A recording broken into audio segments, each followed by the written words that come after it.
Clarity HR, fractional HR. A lot of people call you in to have difficult conversations. Yes, You also do a podcast with me. I do.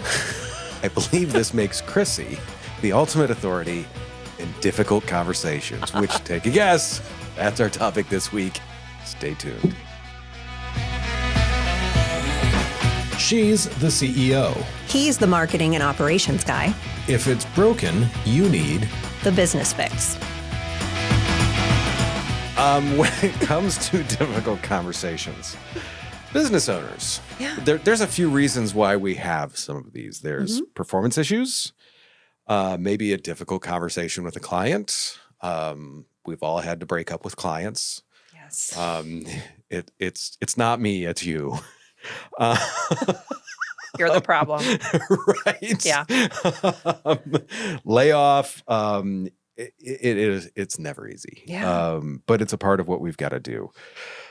How do we prepare for those? We're going to talk about directness, empathy. Those are core values for both of us. Really in the way we do things. It's being direct. It's having empathy.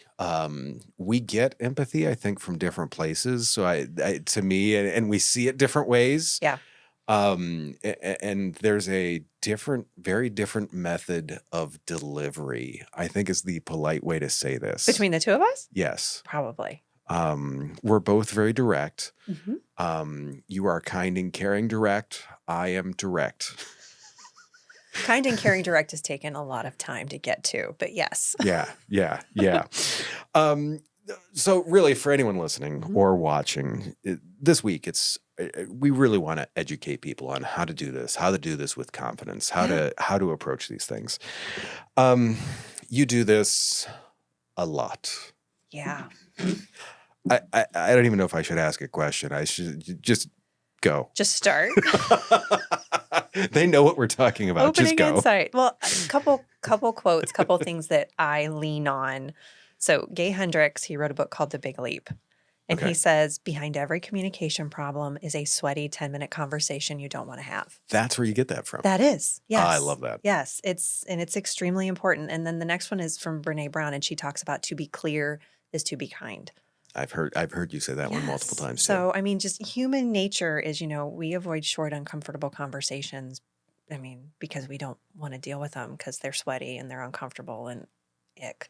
But because of that, because you're like, I don't want to have that conversation, and you avoid it, you create confusion, resentment, distrust, and a whole host of other problems for yourself because you're just not willing to do the thing. So when your gut tightens around a conversation, it's likely the one that you need to have, Josh.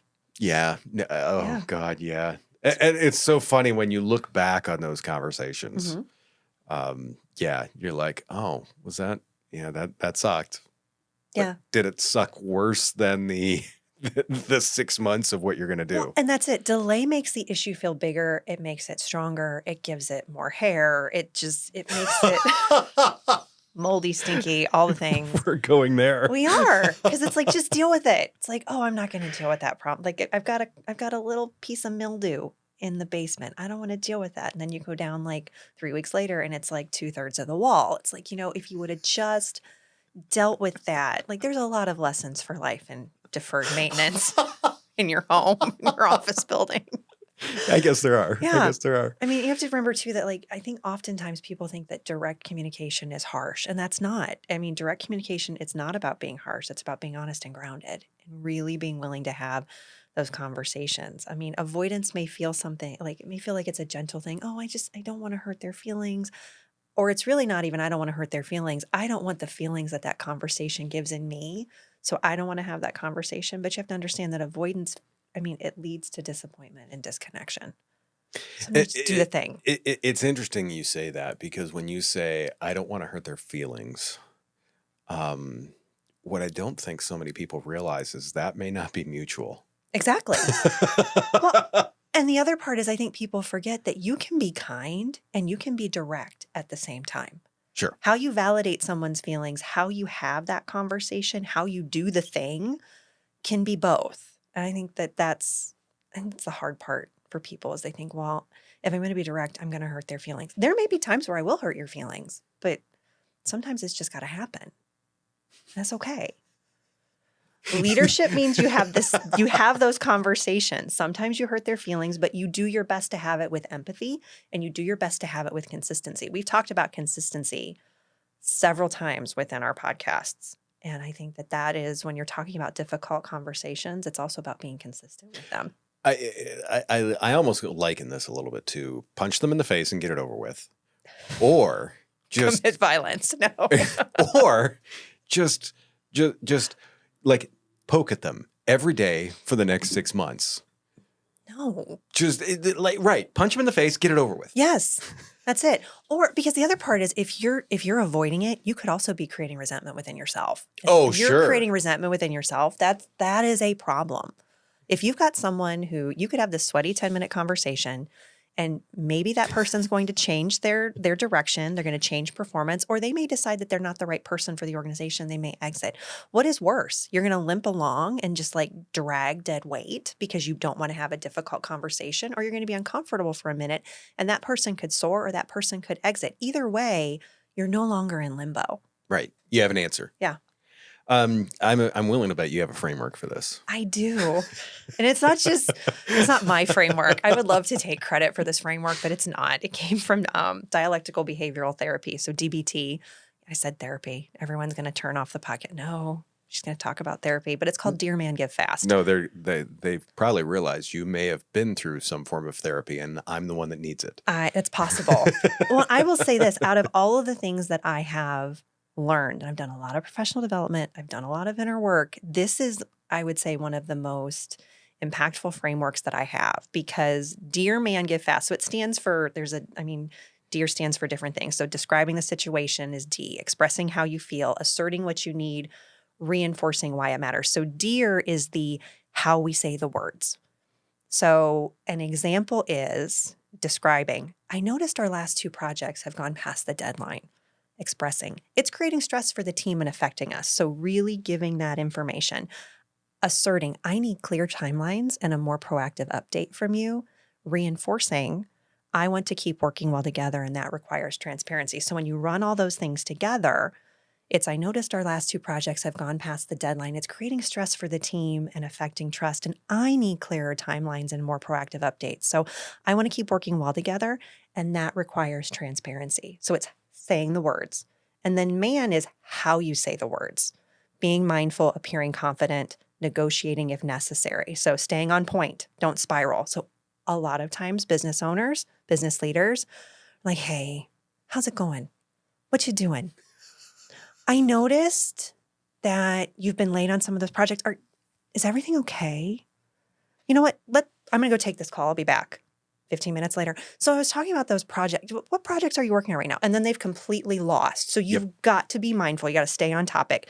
Appearing confident. Even if your voice shakes a little bit, you know what you're talking about. You know that these projects have been late. You know that this is causing a problem. Don't be like, hey, projects have been kind of late. Like, don't do that. You know. Don't act like you don't know. And then negotiate it. Here's the part where I think people lose it is, I'd like to agree on a check-in cadence for us to get this on track. And if they're like, well, I don't want to, and you're like, too bad, I'm the boss. Like there's ways for you to have that, approach it as a conversation. So that's DEARMAN. And then give fast is kind of preserving the relationship. So the first part is getting your point across, getting your needs met. And the second part in give fast is preserving the relationship. And so giving stands for gentle, interested, validating, and easy manner. In family business, a lot of times the validating is what is so important to get what you want accomplished, to preserve the relationship. You may not like having to validate, but too bad. If you're working with a sibling or you're working with your parent, I can understand how that might be hard for you. Like just simply, you're not saying like, I completely agree. To validate does not mean that you agree. And I will tell you, in all of my coaching and training and development and the therapy that I went to when we transitioned our family business, validation was the hardest part of the learning process for me because, and it may be for you too, to validate means that I give you control and I say it's okay. That's not what it is. No, it's not. And it took me a long time to realize that. Yeah. So really saying like, wow, that must be hard. Or I know that wasn't your intention to create an issue for me within our organization that now I have to fix. Like it's just making sure that you hear them. Validation is I hear you. Doesn't mean I agree, doesn't mean I support, doesn't mean I'm going to solve.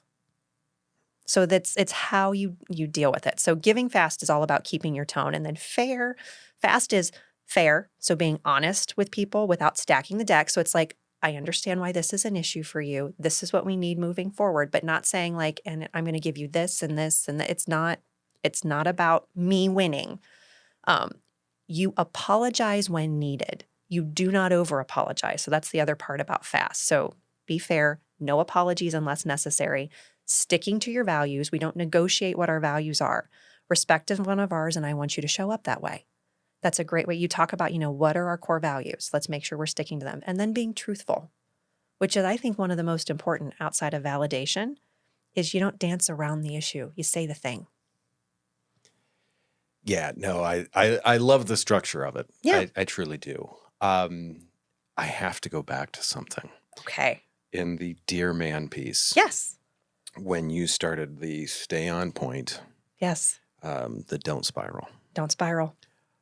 One line came into my head. It was, hey, Peter, how's it going? About your TPS reports last office space. Yeah. 100%. Yes.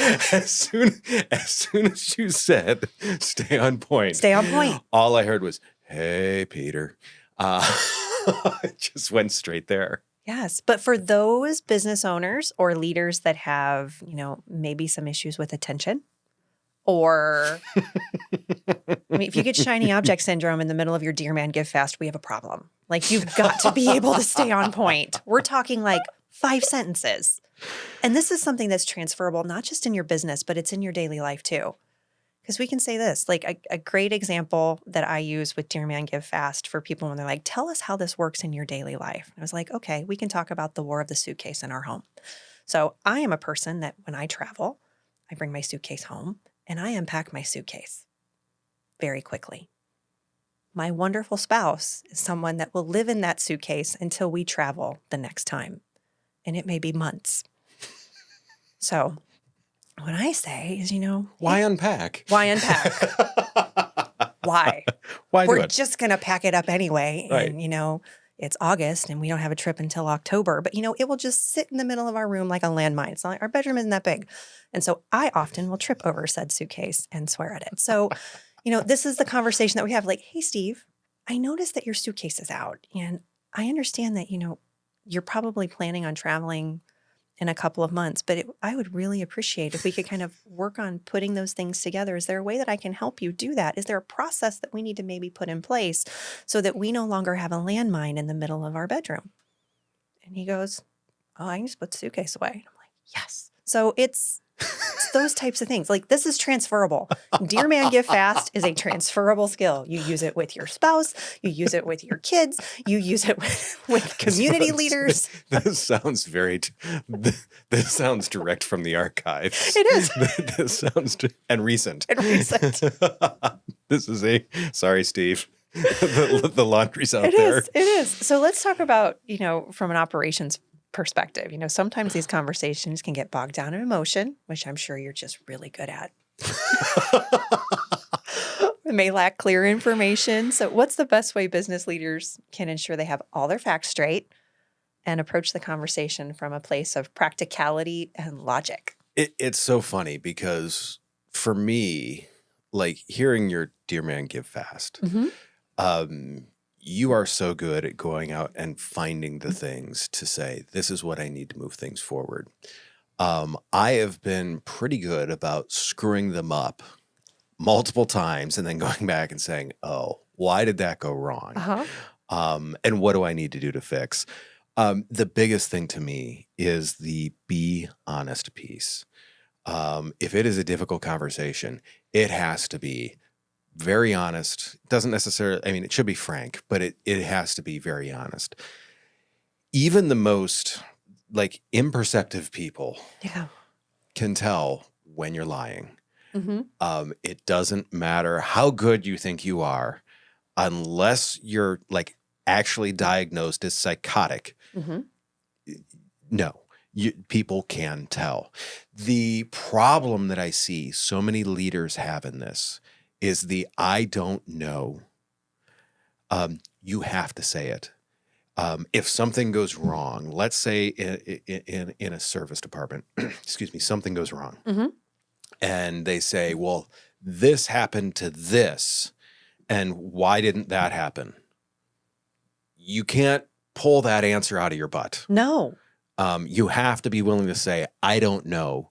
We need to look at that. Yes. I know so many leaders that don't have the gumption to do that because they feel like, well, this will make me look weak. You know what makes you look weak is when you say it was this, and then they go back and they find out it was that.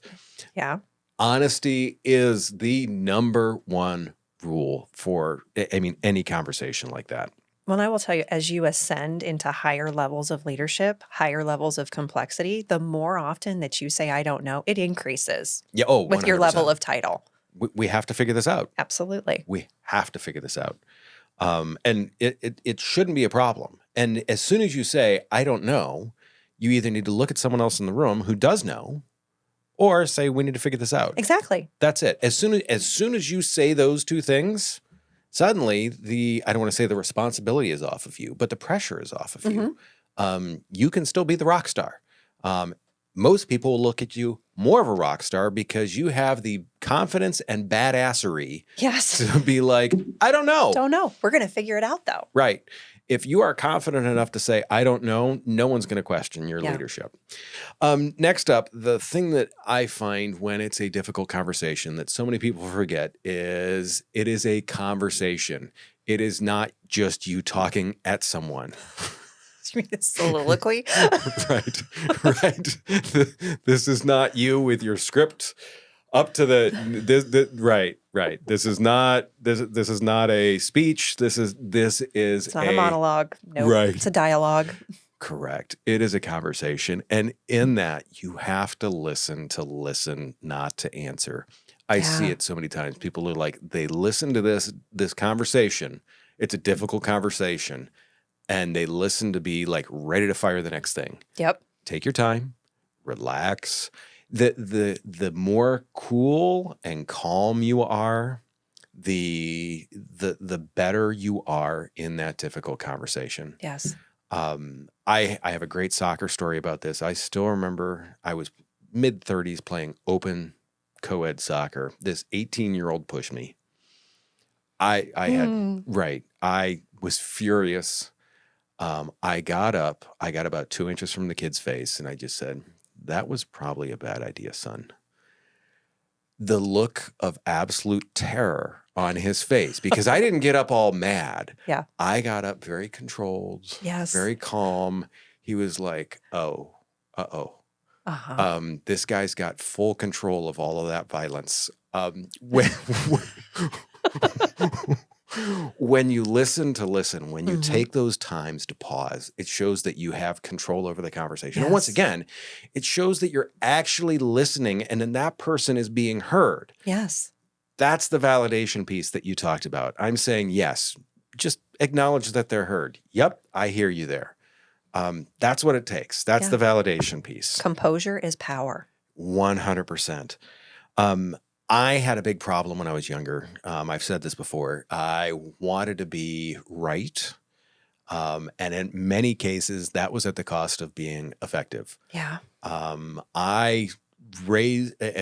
The volume level of my let me show you the data. Screaming that does not help. No. It doesn't. Sometimes you have to realize, even if the numbers are on your side, yelling them isn't effective. No. You're right, but it's not necessarily effective. So you've got to make sure you do that. The other thing, and it's a parallel to what you said in terms of the show you're open and the negotiate if you have to. Do not waver, do not waffle, but in the same sense, you have to be open to changing your opinion. Yes. That is where that cool, calm, collected, rather than answering like every 4 seconds and, oh, yes, I gotta sit back, think about it, process it, be like, oh, they have a good point there. It's why, and to me, it's one of the reasons why our podcast works. I realize you got there not just by some willy-nilly, nuh-uh. There was a thought process. Even if I disagree with you, there was a thought process behind it that I should probably take a look at. There's dialogue. You need to treat every single one of your employees with that same respect. They didn't just get there willy-nilly. There's a reason why they're there. Listen to it, figure out what it was, and work with that. If you start to waver, though, and you bounce around, as you said, once again, all control is lost. There's no clarity. No. Where the hell are we going? I came in your office expecting to get yelled at. I did get yelled at. We had donuts, and then I got yelled at again. What the hell is going on? Or if you're giving a performance conversation, you say the things that they need to do, but then you don't reinforce what needs to happen. And you're, again, having donuts and having, like, that was something my dad was notorious for. And adored my dad, but he would have a performance conversation with somebody and they would leave the office thinking they were the best employee on the planet and nothing would ever change. And we're like, you do a really good job of making people feel really good when they're not doing the thing. So it's like, how do we learn from this? I love that. I absolutely love that. The one thing that this has to happen before a tough conversation ever happens. If people don't think you care, a tough conversation isn't going to help. Oh, gosh, no. They have to know you care before, and not 5 minutes before. You have to build up a rapport with these people to say, look, I am here with your best interest in heart. I am here to help you move forward. I am here to help you gain skills. I am here to help you gain things. Yes. If you haven't done any of that, even the tough conversation is just going to suck no matter what. If they have a feeling of like, this is in the best interest, then they will probably go along with it. Don't try and change them into a friend during the conversation. No, know the role, know where everybody sits in the conversation. And if you are not good at giving feedback, if you're not good at having a difficult conversation, you need to script it and you need to practice it and you need to have notes around. Like there are ways to go prepared. And I know that there are times where they're like, well, it's obnoxious to go to notes in a meeting. Not if you stink at this and you don't know how to communicate. It is much worse. It is perfectly fine for you to have notes in a meeting. And whether that is a family conversation, a family business conversation, a performance conversation, it doesn't matter who the individual is that is in the conversation with you. Go prepared. Winging it is not a strategy. I know that oftentimes people are like, well, I'll just get in the moment and I'll see what happens, how things feel. No. We don't do that. When we have to have a crucial and serious conversation about something, we go prepared. We don't wing it. That's excellent into my next point. Yeah. Have your shit together. Yeah. That is the only way I know how to put it. And there's two pieces to this, okay? First off, it can't be rushed. Don't if you just hear news about something that you need to have a difficult conversation with an employee about, don't just be like, this happened 5 minutes ago. Bob, come into my office now. No, that doesn't work. It can't be rushed. Do the research. Yeah. Any difficult conversation requires research. Make sure you have done the research. Lay it all out in front of yourself. I love your piece about notes there. Have notes. Yeah. Have numbers.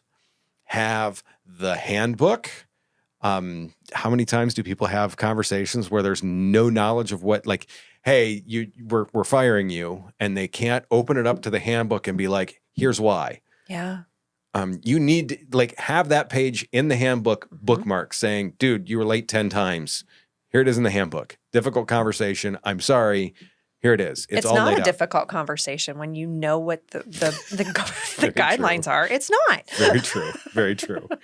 The other thing is to know the topic. I mean, if it's an operational thing, it's tough to do that investigation, but make sure that you've talked to the right people before you have that. And in some cases, you're going to need to talk to multiple people just to figure out what's going on. On the same venue with it, though, another piece to that is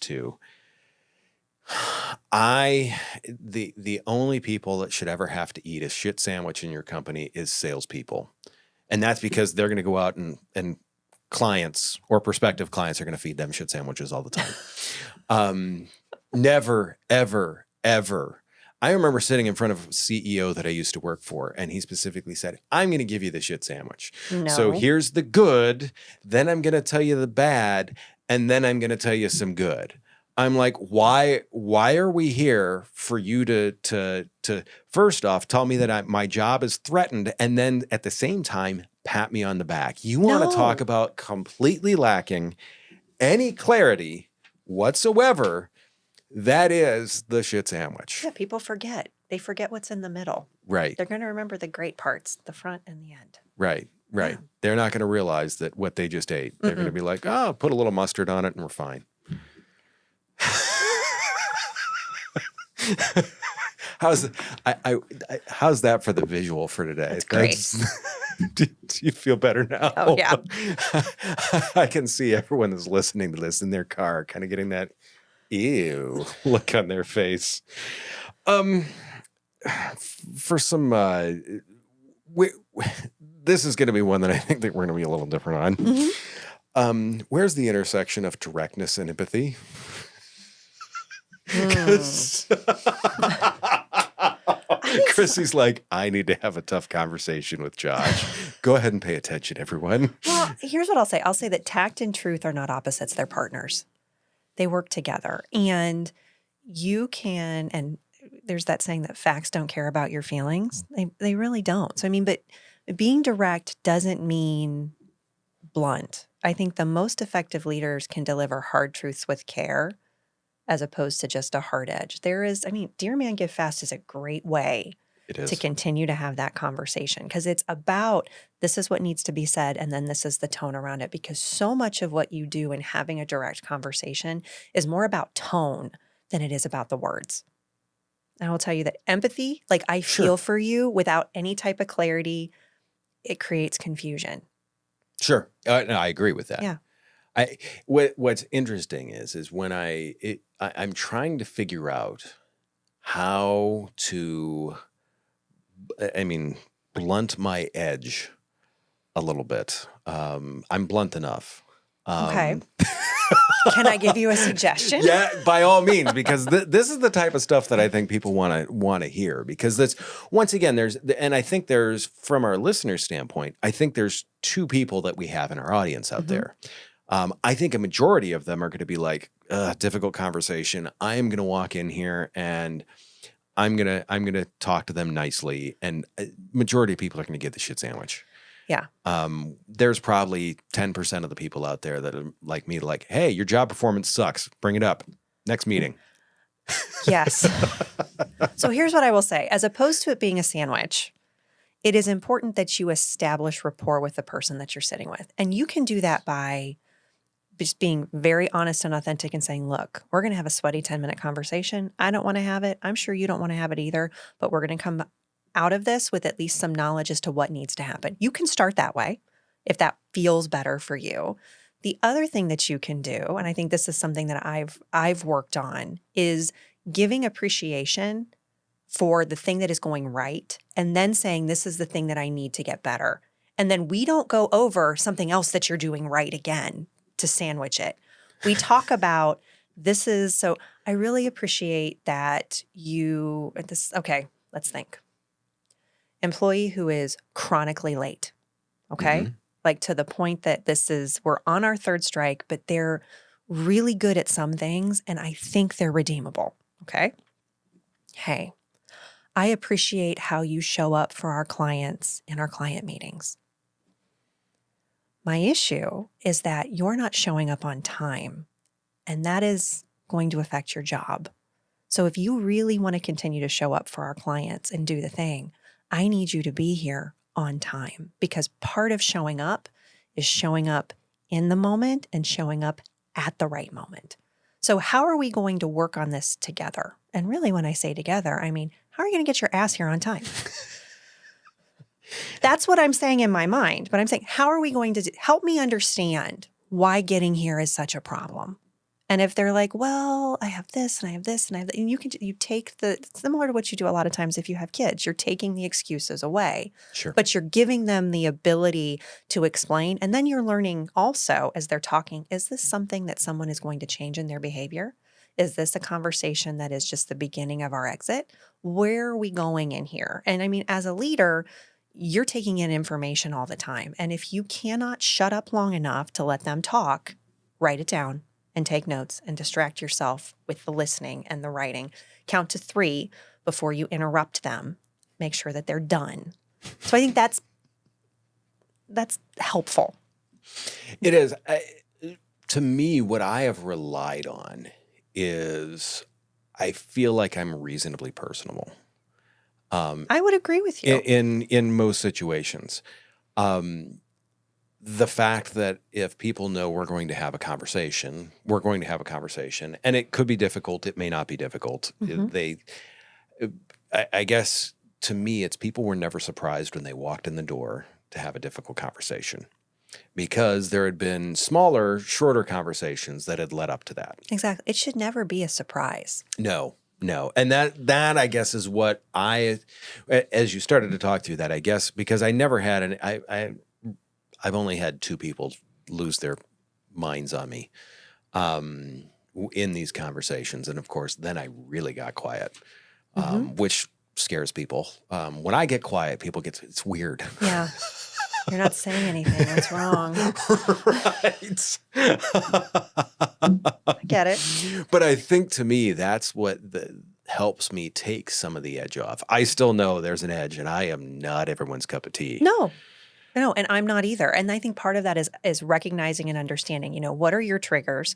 How do you need to make sure that you show up and working on the skill set that you're effective? And the other thing that I would say, Josh, that's important is, there can be some significant long-term impact in company culture when difficult conversations are handled well, but then there can also be some when they are handled poorly. And I'm not perfect. I know you think I am, but there have been times where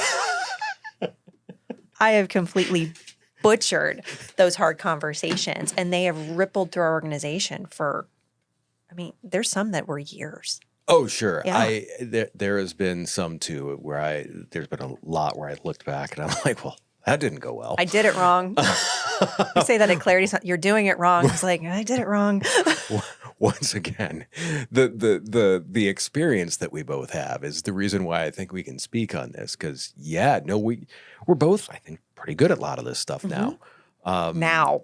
Right. I was specific in saying that. You said it's something in another podcast that you had done where you said success happens overnight over the last 10 years. Yes.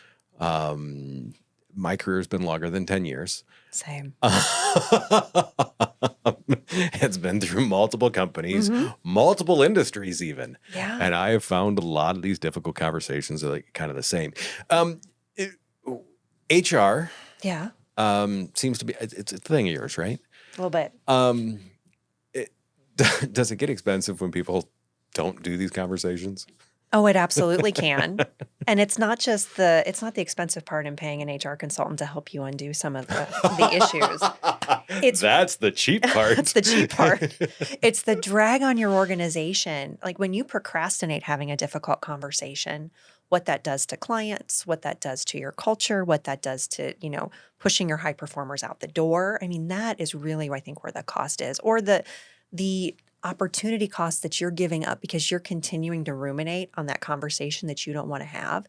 And it's taking you out of the business when you're supposed to be focusing on growing and, thinking of new innovative ideas, or you're at home and you're thinking about the thing when you should be spending time with your loved ones and your pets miss you because you're not paying attention to them because you're thinking about what you needed to do or the conversation that you need to have with Bob. I think, it can ripple through your organization. Quickly. Yes. What I love, we've got something about winging it.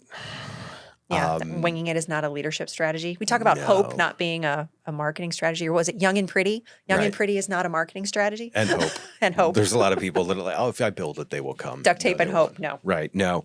I've got a great piece to this. What's your take on the winging it is not a leadership strategy? I mean, it's part of the the fact of if you do not have a skill set around how to have difficult conversations, you need to build that. As a leader, it's one of the most important things that you can do. That piece of professional development and learning how to have a hard conversation will take you further and your organization further than I think anything else that you can do in product design or product development. You can have a great mousetrap, but if you can't keep people to help them build the mousetrap with you, you're just gonna be by yourself, and it's not a great space. I love that. The thing that I see too is business owners, many times we are, I don't want to say blindsided by issues, but sometimes there's an issue that you're like, oh, I didn't realize that the poop had hit the fan. It does not take long for like a large bucket of poop to hit a fan. It doesn't. The thing that I have found is there is a two-step approach that I have always kept with this. Ooh. First off, it's address it and say, look, we've got an issue. Mm-hmm. The second half to that is I'm going to do my research, and the big and on that, we're going to talk about it at X time. Yes. If you do not set a time on it, Mm-hmm. it's like everything else. If it doesn't have a deadline, it ain't going to happen. No, and your people see that. 100%. When you're not consistent in setting that deadline and actually answering the question or solving the issue, because they're looking to you for leadership. This is the part that has to happen. 100%. What happens when people don't do this, right? You mean the long-term impact on company culture? Yeah. I mean, is there one? Yeah, because either one bad conversation or the lack of a conversation, I mean, it can echo through your culture for years. So you can deal with people exiting. I mean, when it goes well, when conversations are handled well, trust grows even when the outcome is hard. So we still get better. But if they're handled poorly or not at all, it sends the message that performance doesn't matter, that difficult conversations don't matter. It's the nobody gives a crap. So it means that leadership avoids truth, that leadership doesn't care about me. And again, top performers are going to exit. So the way you handle conflict really becomes part of your leadership makeup, and how you model that behavior to managers and other leaders in your organization is how you can continue to scale and grow. When people hit the ceiling in their growth, oftentimes it's because they haven't continued to develop themselves or their people around performance and conversation. I know some people are like, no, it can't just be that simple. It can't just be about the people. A lot of times it is about people. Most of the time, it's the people. So you've got to be consistent. Culture is a building. Yeah.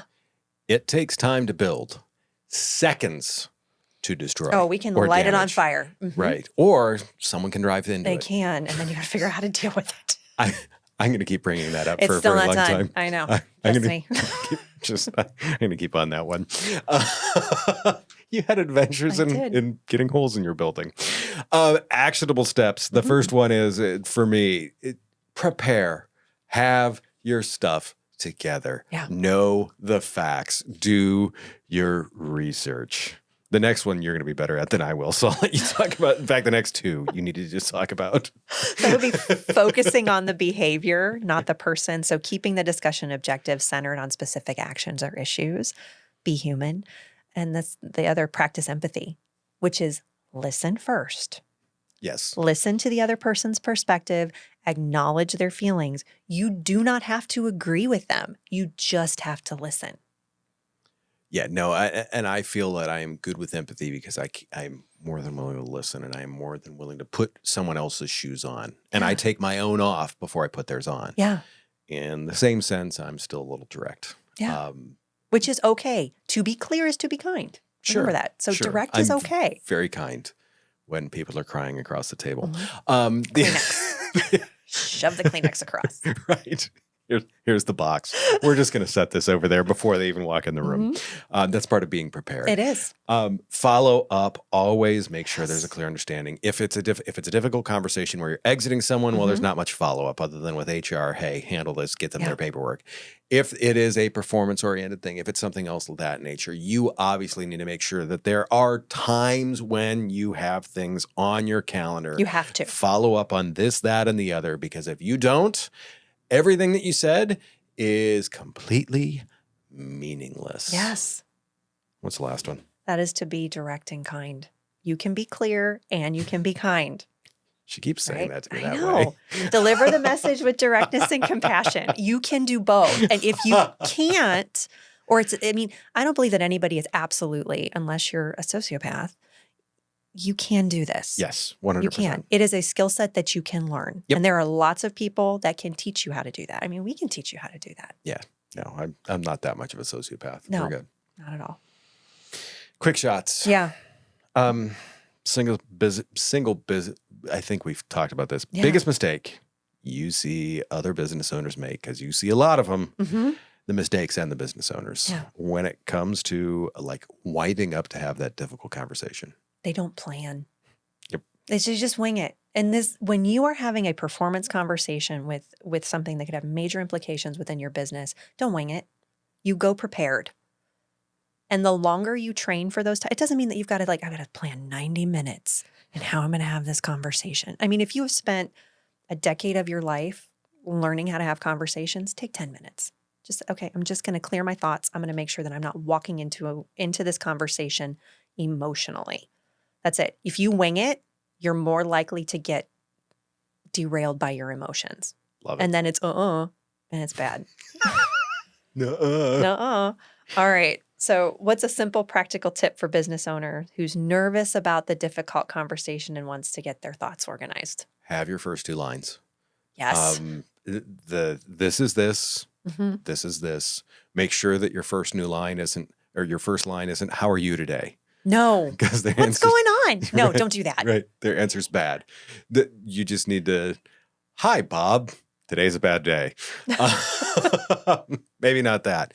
The other thing is I love your piece about planning. You need to prepare, but you need to prepare topics and subjects and numbers. Yes. You can only plan the first two lines of what you're going to say, have a few ideas for other stuff. I'm going to quote Mike Tyson on this. Everyone has a plan until they get punched in the face. Oh, I love that. And because that is exactly what's going to happen. It is not going to go how you think it is going to go. Not at all. I have been in, I don't know if hundreds, but a lot of these difficult conversations. And you're like, okay, this is going to do this. They're going to say this, and then they're going to say this, and they're going to say this. And I've walked into them, I'm like, okay, I am ready for a fight. And I'm like, look, here's what we have to do. They're like, okay. And I'm like ready. I'm fists up. I'm like ready to rock. And they're like, okay. And I'm like, what do you mean? Right. You agree with me? Right. What the hell am I going to do now? What am I going to do? To all of our listeners that are now taking on the tough talks. Yes. Good job. Yeah. First off, have the difficult conversation. It is well worth it. You typically walk out of the room feeling better. You do. And then you're like, why didn't I do that a month ago? Right. Or a year ago? It's like going to the dentist. You're like, that really wasn't that bad. No. Especially because they gave me the cool flavor or whatever. Yeah. No, I get it. Thank you for having another difficult conversation with me. Happy to do it. I come with notes in case anybody ever wonders. Yeah. Notes and a taser. If you want more resources, you want Chrissy and I to speak about the culture in your company, we would love to help you out with that. Go to businessfixpodcast.com. Sure to follow us on all the social medias. And as always, a review and a subscription would be an amazing help. Send it to one of your business owner friends. Please. Yeah, we would love to be in their ears so that way you have something to talk about or something to swear about. Next week, we are discussing, what are we discussing? Strategic planning? Strategic planning. We are talking, I should have planned better on that. That's all good.